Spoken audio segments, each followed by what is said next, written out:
మొట్టమొదట పూతనను వధించారు.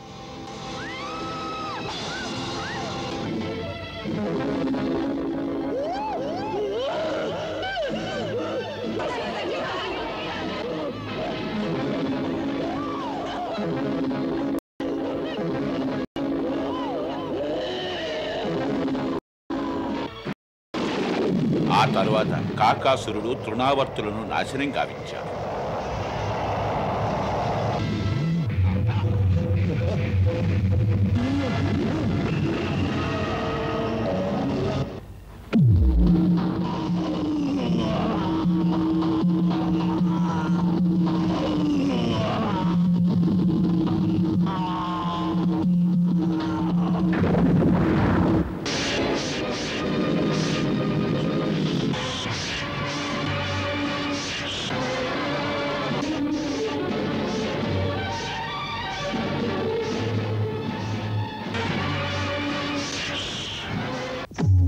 కాళీయ సర్పం పడగ మీద ఒక దివ్య నృత్యం అభినయించారు.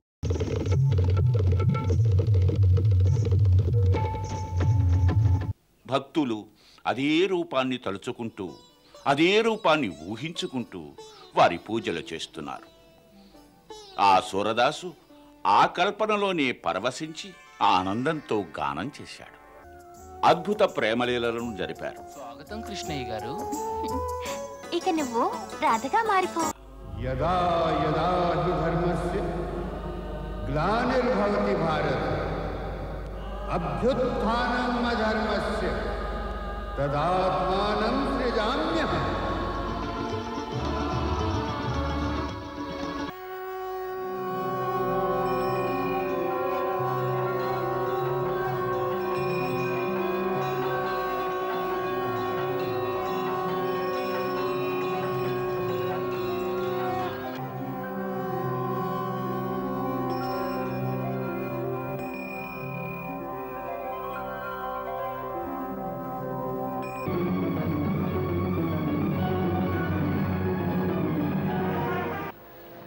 ఎన్నో వత్సరాల వరకు మరల మధుర మీదకు దండెత్తుతూనే ఉన్నాడు. ఆలోగా కృష్ణ బలరాములు పెద్దవారైపోయారు. జరాసంధుడు కొత్త సైన్యాన్ని వెంటబెట్టుకుని వచ్చేవాడు. కృష్ణ బలరాముల చేతులలో పరాజితుడవుతుండేవాడు.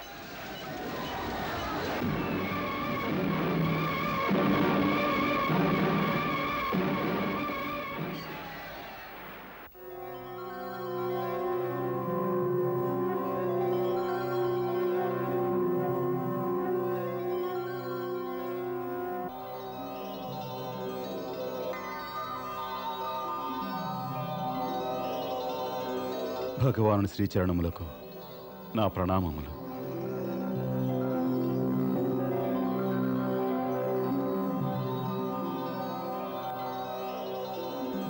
హే విశ్వకర్మ, మధురను విడిచి ఇక మేము వేరే ప్రాంతానికి వెళ్ళదలిచాం. అచ్చట తమరు మా కోసం ఒక సుందరమైన నగరాన్ని నిర్మించాలి. ఆ నగరం ప్రజలకు సుఖ సంతోషాల్ని ఇచ్చేదిగా ఉండాలి. హే ప్రభు, తమరు కోరినట్టే ఒక సుందర ప్రదేశం ఉన్నది. ఎక్కడ? పశ్చిమాన ప్రభాస క్షేత్రం వద్ద సముద్ర తీరాన ఒక చిన్న ద్వీపం ఉన్నది. అక్కడ తమరాశించినట్టే నగరాన్ని నిర్మించవచ్చు. శుభమస్తు. తమరు వెళ్ళి తక్షణమే సముద్రదేవునితో చెప్పండి, అక్కడ మేము ద్వారకనే నామంతో మా రాజధాని నిర్మించదలుచుకున్నామని. తమ ఆజ్ఞ శిరోధార్యం.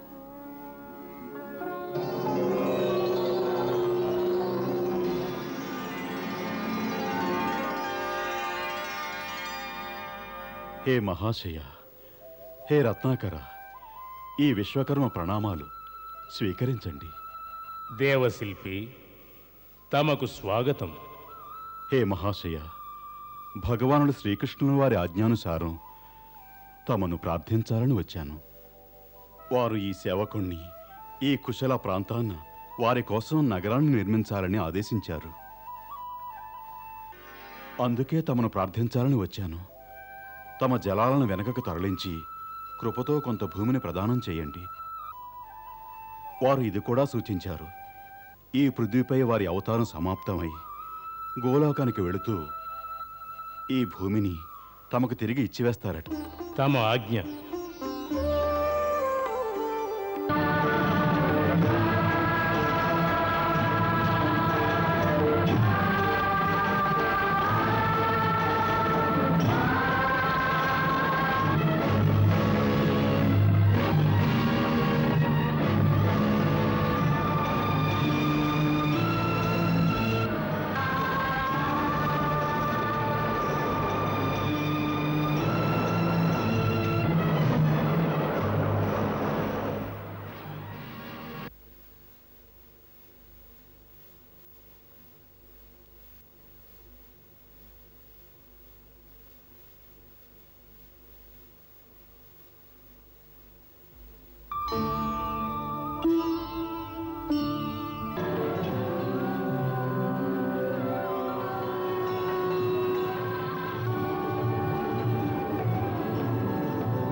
మేము నీ భక్తికి ప్రసన్నులమయ్యాం.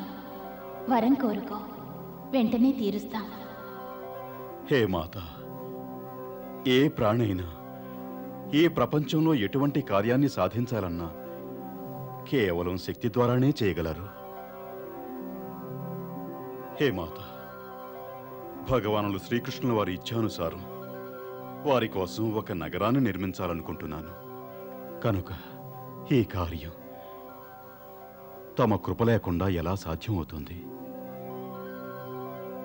అందుకే హే మాత, రచనాత్మక శక్తిని భక్తుని హృదయంలో ప్రసాదించండి.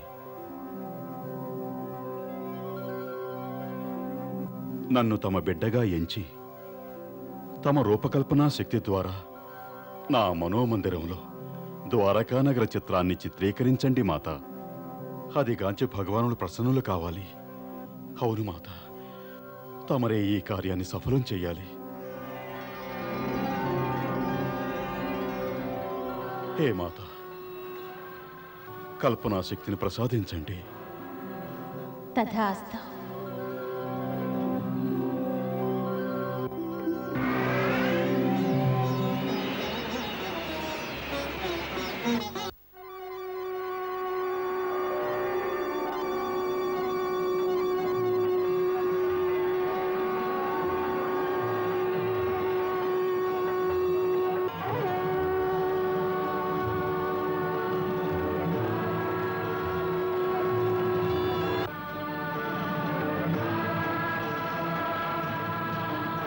హే విశ్వకర్మ,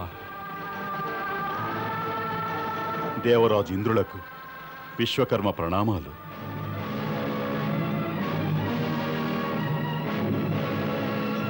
హే దేవశిల్పి, ప్రస్తుతం తమరు భగవానులకు మహాసేవ చేయనించారు. ఇంతటి భాగ్యం సమస్త బ్రహ్మాదులలో ఏ ఒక్కరికి లభించలేదు. అంటే ఎవరి సంకల్పము చేత సమస్త బ్రహ్మాండ నిర్మాణం జరుగుతోందో వారికే తమరు గృహాన్ని నిర్మించనున్నారు. ఇటువంటి సదవకాశాన్ని మేము వదలదలుచుకోలేదు. అందుకే తమకు మాదొక ప్రార్థన.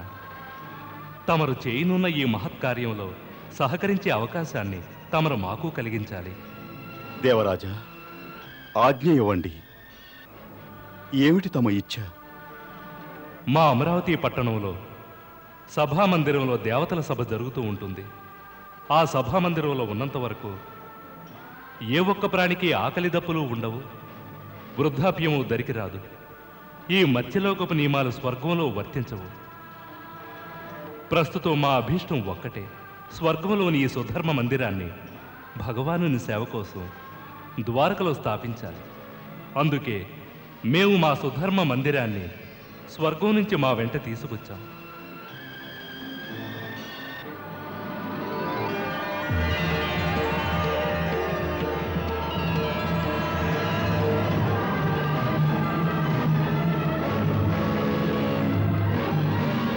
దేవరాజా, నేను తమ ఇచ్ఛానుసారం ఈ మందిరాన్ని ద్వారక మధ్యలో స్థాపితం చేస్తాను.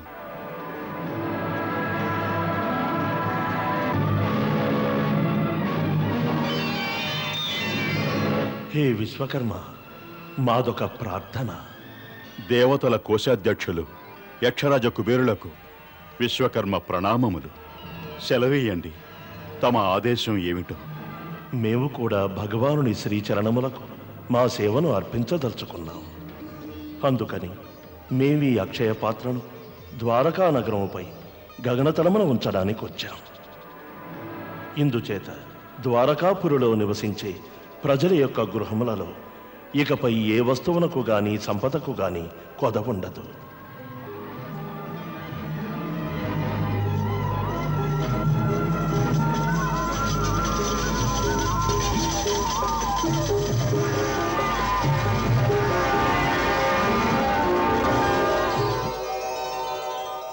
పరంధామ, తమ ఆశీర్వాదం వలన దేవి భగవతి యొక్క శక్తి ద్వారా ద్వారకానగర నిర్మాణ కార్యం సఫలమయ్యింది. సమస్త దేవతలు తమ శక్తి వంచన లేకుండా ఏవో కొన్ని దివ్య పదార్థాలను తమ చరణాల చెంత సమర్పించారు.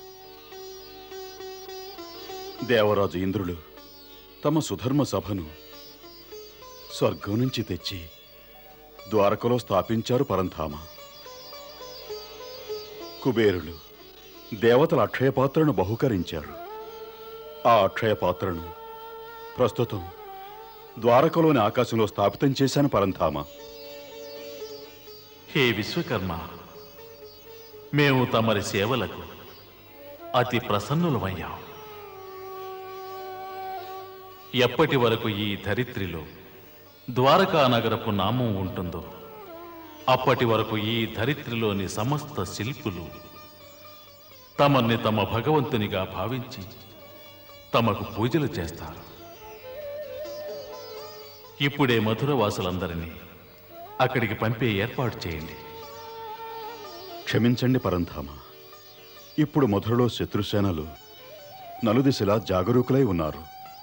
మధురవాసులు ఎలా వెళ్ళగలరు? ఆ చింత తమకెందుకు దేవశిల్పి? మధురవాసులు నిశ్చింతగా వెళతారు. శత్రువుల వల్ల వారికి ఎటువంటి ఆపద వాటిల్లదు.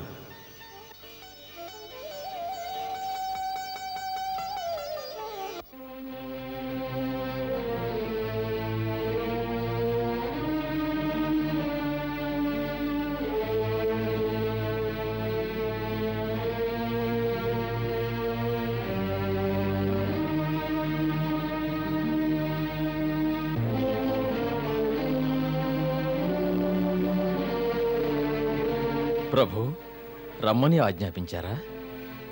అవున క్రూరుల వారు. సెలవేయండి, ఆ ఆజ్ఞ ఏమిటో? ఆజ్ఞ అంటూ ఏమీ లేదు. తమకు ఒక విషయం తెలియచేయాలి. మధురను విడిచి వెళ్లాల్సిన సమయం ఈనాడు ఆసన్నమైంది. పరంధామా, ఈ విషయాన్ని తమరు ఇదివరకే సెలవిచ్చారు. తమరింతవరకు వివరం చెప్పలేదు. ఈ నగరాన్ని విడిచి ఎక్కడికి వెళ్తామా అని. ఎక్కడికి వెళ్ళాలో అక్కడ నగర నిర్మాణం జరిగే ఉంది.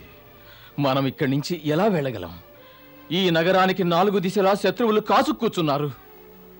అందుకు తగిన విధంగా ఏర్పాట్లన్నీ పూర్తయ్యాయి. ఆ చింత తమకు వలదు. ఆశ్రితులు మా భక్తులు అయిన వారందరి యోగక్షేమాలు చూడ్డానికి మేమున్నాం కదా. ఆజ్ఞ ప్రభు.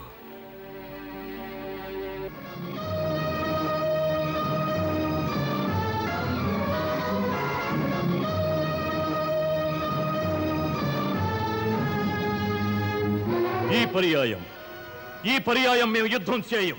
ఈ నగరవాసులను పస్తులతో చంపదలుచుకున్నాం. యవన సేన మధురను పశ్చిమ దశ నుంచి, మగధ సేన ఉత్తర దశ నుంచి, మహారాజు శల్యుల వారు తూర్పు దశ నుంచి, మహారాజు శిశుపాలుడు మధురను దక్షిణ దశ నుంచి చుట్టుముట్టనివ్వండి. ఎంత కట్టుదిట్టంగా జరగాలంటే మధురను 4 దిశల నుంచి దిగ్బంధనం చెయ్యాలి. ఎవరు లోనికి వెళ్ళకూడదు, లోపల నుంచి ఎవరు వెలుపలకు రాకూడదు. ఒక్క విషయంలో అందరూ జాగరూకులై ఉండండి. బయట నుంచి నగరవాసులకు కనీసం ఒక్క ధాన్యపు గింజ కూడా లోనికి రాకూడదు.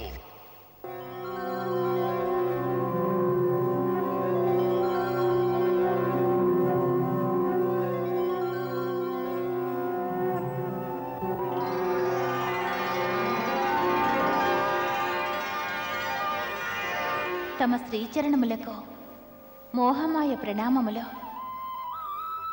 తమ ఆజ్ఞ ఏమిటి సర్వేశ్వర? మోహమాయ, ప్రస్తుతం మధురలోని మా సకల భక్తులు మాతో తరలి వచ్చేందుకు సిద్ధంగా ఉన్నారు. వారందరినీ నీ కొంగులో మూటగట్టుకొని ద్వారకా నగరానికి తరలించి ఎంతో కాలంగా వారందరూ అక్కడే నివసిస్తున్న భ్రాంతినివ్వాలి.